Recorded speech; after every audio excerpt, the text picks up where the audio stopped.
সামাজিক যোগাযোগ মাধ্যমে আমরা দেখি বিভিন্ন কথা চাউর হয় জাহাঙ্গীরনগর বিশ্ববিদ্যালয় সম্পর্কে। বিশেষ করে ফজর ফজরের নামাজের সময় যারা মসজিদে যায় তাদেরকে এক ধরনের টার্গেট করা হয়। এই বিষয়টার আসলে বাস্তবতা কতটুকু? দেখুন, এই শব্দটা হয় না, হতো।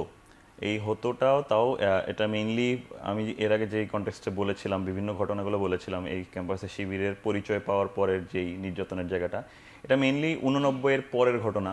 89 সালে যখন শিবিরকে জোরপূর্বক এই ক্যাম্পাসে রাজনৈতিক কার্যক্রম করতে নিষিদ্ধ করা হয়, ঠিক পরের ঘটনা। সেই সময়ের এই জায়গাটা খুব বেশি প্রকট ছিল, এবং সেটা তাদের জন্য প্রকট ছিল। এখানে আসলে এমন কোনো শিক্ষার্থীর উপর আসলে এই জিনিসটা খুব বেশি অ্যাপ্লিকেবল হতো না যারা আসলে অন্যান্য ইসলামিক তাবলিগ করেন কিংবা সাধারণ শিক্ষার্থী রয়েছেন, কিন্তু মেইনলি আসলে তাদের জন্যই এটা হুমকির কারণ হতো যারা আসলে ছাত্র শিবিরের মতাদর্শের সঙ্গে ছিলেন, ছাত্র শিবিরের সঙ্গে যুক্ত ছিলেন। তাদের জন্য আসলে এই জায়গাটা খুবই প্রতিকূল ছিল, কারণ তখন আমি আগে বলেছিলাম যে ট্রেড ধরে ধরে ছাত্র শিবিরকে ফাইন্ড আউট করার ট্রাই করা হতো। ছাত্র শিবিরের নামাজি শিক্ষার্থীদেরকেও কিন্তু বের করে দেওয়া হয়েছিল হল থেকে। নামাজ পড়ার কারণে আমাদের কামরুল ইসলাম ভাইকে শহীদ করা হয়েছে, শুধুমাত্র নামাজ পড়ার সন্দেহের কারণে ওনাকে পরবর্তীতে শিবিরের পরিচয় পান।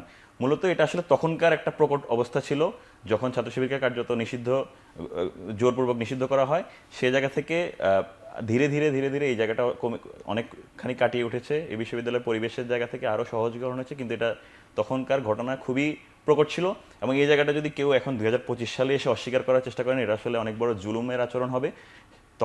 তৎকালীন যারা ছিলেন বিশ্ববিদ্যালয়ের শিক্ষার্থী কিংবা ছাত্র শিবিরের সঙ্গে যারা যুক্ত ছিলেন, তাদের জন্য ওই সময়টা কতটুকু প্রতিকূল ছিল তখনকার আসলে মানুষরা ভালো বলতে পারবেন। কিন্তু এই সময় এসে ওই সময়ের জাজমেন্ট করাটা এবং একটা ফাইন লাইন টেনে দেওয়া, এটা আসলে কোনোভাবে যৌক্তিক হবে না। তখনকার পরিস্থিতি অনেক করুণ ছিল, অনেক প্রতিকূল ছিল, যেটা ধীরে ধীরে ধীরে ধীরে অনেক সহনশীল হয়ে এসেছে, এবং নামাজের জায়গাটা বর্তমানে যেমন খুব ভালো পরিবেশ, সেই পরিবেশের দিকে চলে এসেছে।